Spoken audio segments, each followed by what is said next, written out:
Is Goto our next future or it's already in the past?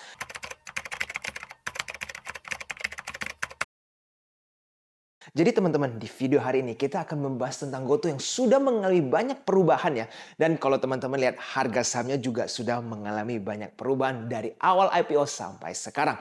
Jadi teman-teman, kita akan go back in time ya. Pada tahun 2022, Goto itu menggemparkan internet. Mereka mengumumkan bahwa mereka akan IPO dengan harga 338. Nah, internet itu terpecah menjadi dua. Sebagian pertama, mereka itu yakin banget dengan performance Goto. Kenapa? Karena brandnya yang begitu luar biasa. Siapa yang nggak kenal Goto ya teman-teman?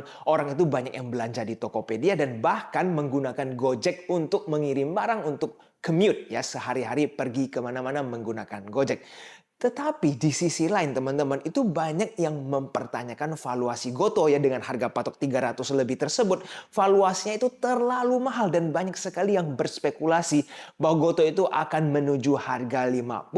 Nah teman-teman, jadi di video hari ini kita akan mengupas lagi bahwa apa saja yang telah terjadi dengan saham yang satu ini. Nah jadi teman-teman, kita perlu pahami dulu bahwa skala Goto itu memang sangat besar. Bagaimana tidak? Mereka itu menyumbang 2% lebih PDB atau GDP-nya Indonesia. Spektakuler sekali ya. Siapa sih yang nggak kenal brand Goto?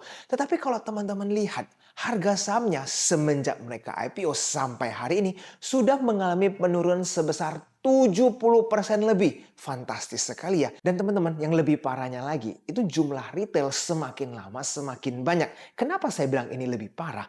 Karena kita harus coba berpikir ya teman-teman, kalau saham yang namanya turun dan pengusahanya ya atau investor di dalam itu percaya dengan perusahaannya, biasa apa yang terjadi? Mereka melakukan buyback supaya mendapat confidence kembali ya kan dari publik. Tetapi kalau di Goto ini agak berbeda ya teman-teman. Mereka itu bukannya melakukan buyback tetapi banyak aksi berjualan saham dan justru memberikan porsinya ke masyarakat. Nah, kalau kita sekarang teman-teman become realistic, kita pahami dulu dari sisi laporan keuangannya ya. Coba kita pelajari laporan keuangannya yang lebih mendetail menggunakan Stockbit. Jadi teman-teman, coba kita pelajari dari sisi laporan keuangannya ya untuk Goto.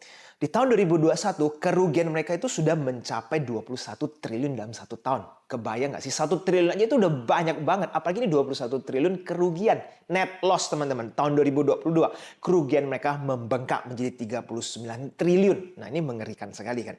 Di tahun 2023 ada sedikit perbaikan, tetapi masih rugi dengan masif sekali ya.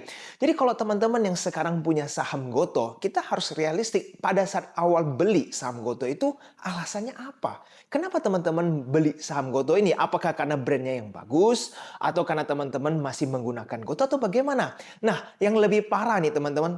Coba kalau teman-teman itu adalah investor Goto ya.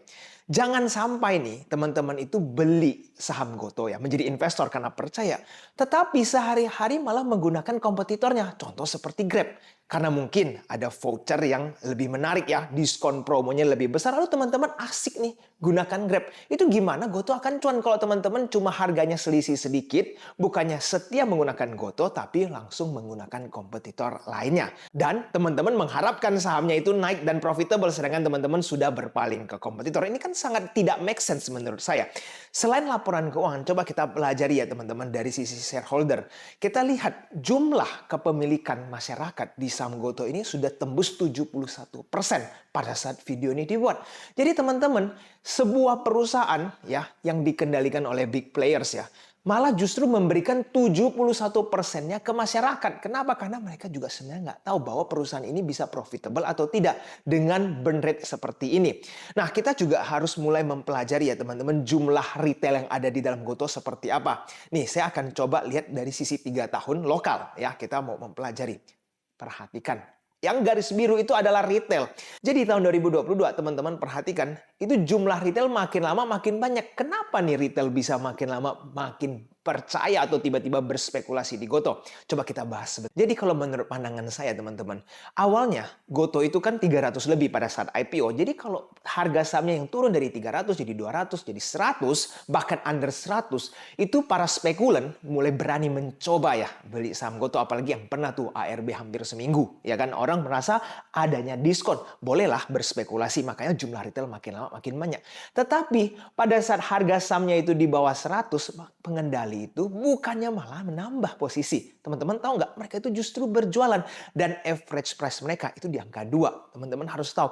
Kalau punya average di harga 2, jual di 50 aja cuannya sudah multi ultra bagger. Apalagi kalau di puluhan atau di atas 100. Jadi kalau misalkan nih teman-teman, kita harus pahami bahwa semua orang di dalam bursa itu kepingin cuan kan. Nah kalau pengendali justru berjual di harga bawah dan memberikan semuanya kepada retail, ada apa nih? Kita harus analisa lebih dalam lagi. Kalau teman-teman beli saham cuma karena alasannya itu turun, siapa yang bisa tahu kalau sahamnya akan terus turun sampai ke 50? Tidak ada yang tahu kan? Nah jadi teman-teman ingat, saya bukan bikin video ini untuk memberikan kekhawatiran kepada teman-teman yang sudah punya saham Goto ya. Saya hanya ingin mengajak teman-teman itu analisa kembali dari awal beli Goto, alasannya itu apa? Ya, harus jelas. Karena kalau teman-teman beli cuma karena dengar influencer atau dengar dari sekuritas dan research lain-lainnya, tapi teman-teman nggak benar-benar analisa nih kondisi di dalam Goto itu seperti apa ya dan peluang ke depannya itu seperti apa, maka teman-teman beli itu seperti gambling saja ya karena nggak tahu ya kan akan kemana nih harga saham ini. Nah, teman-teman kita juga harus mempelajari dari sisi kompetitor. Tahu kan kalau Tokopedia kompetitor terbesarnya itu Shopee. Siapa di antara teman-teman semua masih asik belanja di Shopee ya bukan menggunakan Tokopedia. Itu omset masuk ke kompetitor ya, bukan masuk ke Tokopedia atau ke Goto. Dan apalagi kalau teman-teman seperti tadi saya bilang asik menggunakan seperti Grab, apalagi ada Maxim lah, ada Indraft dan brand-brand lainnya. Itu semua adalah kompetitornya si Gojek. Kalau teman-teman investor Gojek tapi menggunakan platform lain untuk sehari-hari, gimana cara Gojek menjadi profitable? Tidak make sense. Nah, jadi teman-teman, saya ingin memberikan sebuah pandangan. Kalau teman-teman ingin nih mulai berspekulasi, mau itu trading ataupun berinvestasi, ada nggak strategi yang masuk akal untuk kita entry ke dalam? Kalau menurut saya ada dua hal yang perlu teman-teman perhatikan ya.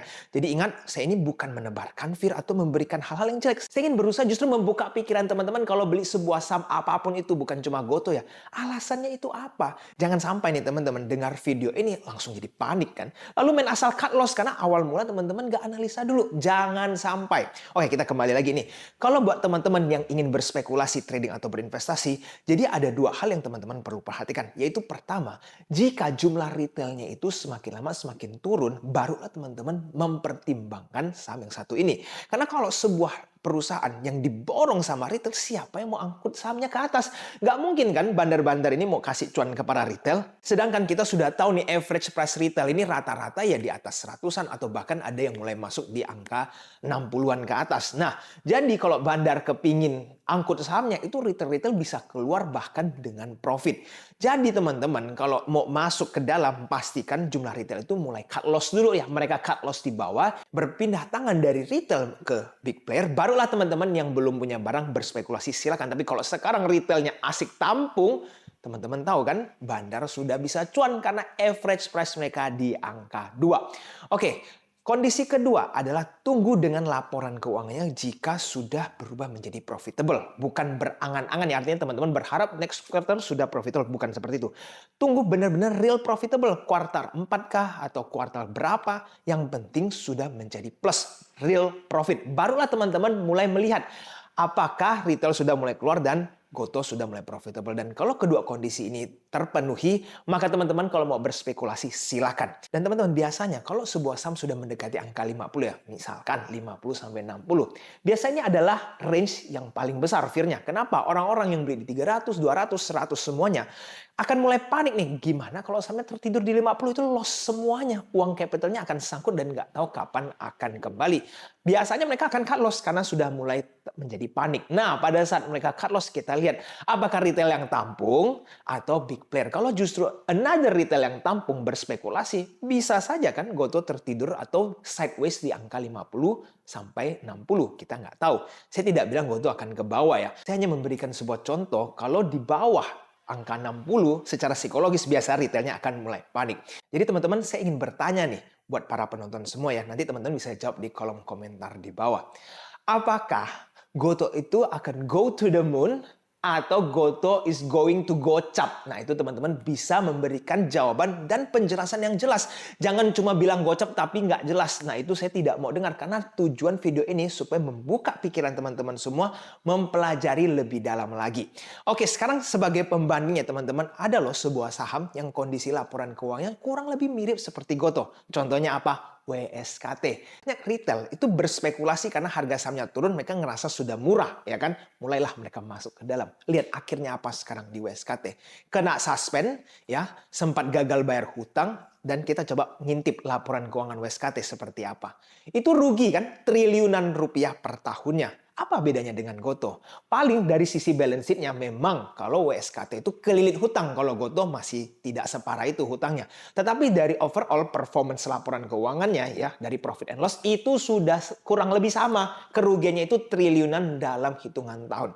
Jadi again, tidak ada yang bisa expect ya, waskita itu kena suspend. Padahal itu kan diinjak pemerintah terus. Nah, Goto ini dipegang sama masyarakat. Apakah teman-teman mau nih disuruh ride issue terus untuk injek modal supaya Goto ini bertahan? Dan teman-teman ingat ya, bahwa Goto itu dibangga-banggakan punya milik anak bangsa ya, di-develop sama anak bangsa. Di tahun 2023 akhir, tahu apa yang terjadi? TikTok beli nih Goto dan mereka itu deal transaction dan jual Goto ke TikTok. Kira-kira kenapa mereka melakukan hal ini? Kalau menurut saya suspeknya mereka tahu bahwa mereka nggak mampu mempertahankan burn rate seperti ini ya, capitalnya nggak cukup, mau nggak mau mereka harus jual supaya investor injek lagi dengan dana fresh new money ini mereka bisa lebih lama mempertahankan kelangsungan Goto ini. Dan kalau ini sudah dipegang TikTok, kita nggak tahu nih dampak ke depannya seperti apa karena kita tahu TikTok itu dananya kan banyak. Tetapi kalau selama masyarakat terus semakin banyak di saham yang satu ini, potensi untuk naik itu antara sangat lama atau mereka masih bisa saja lanjut turun ke bawah. So, be careful ya teman-teman. Again, kembali lagi, jika teman-teman adalah tim yang nggak mau sentuh Goto, make sure ya teman-teman stay with it. Jangan cuma karena koreksi sedikit atau koreksi banyak sekalipun teman-teman tiba-tiba injek dana ke Goto, lalu akhirnya malah tertinggal di bawah 50. Atau nih teman-teman, kalau yang sudah punya saham Goto, jangan sampai tiba-tiba panik lihat video yang satu ini, asal main jual lalu bilang saya tebar fir.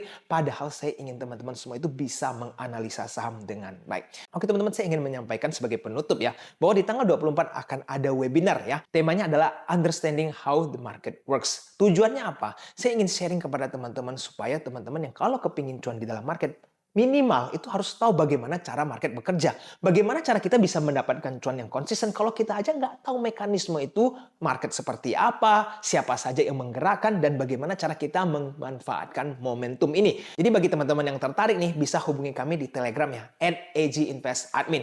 Dan buat teman-teman yang kalau suka belajar tentang saham secara gratis, pastikan bisa join AG Invest Smart Room. Nanti saya juga akan cantumkan linknya di kolom deskripsi di bawah ya. Itu gratis, teman-teman tinggal join. Kita setiap hari Minggu jam 8 malam selalu adakan Smart Talk bersama. Di situ teman-teman boleh bebas bertanya tentang saham, tentang insight, dan saya biasanya memberikan pengajaran-pengajaran yang secara gratis. Oke teman-teman, video hari ini sampai di sini dulu. Jika teman-teman merasa video ini bermanfaat, bisa pastikan subscribe channel AG Invest dan share video ini supaya lebih banyak lagi yang menonton video AG Invest. Sampai jumpa di video selanjutnya. I'll see you again next time. Bye-bye.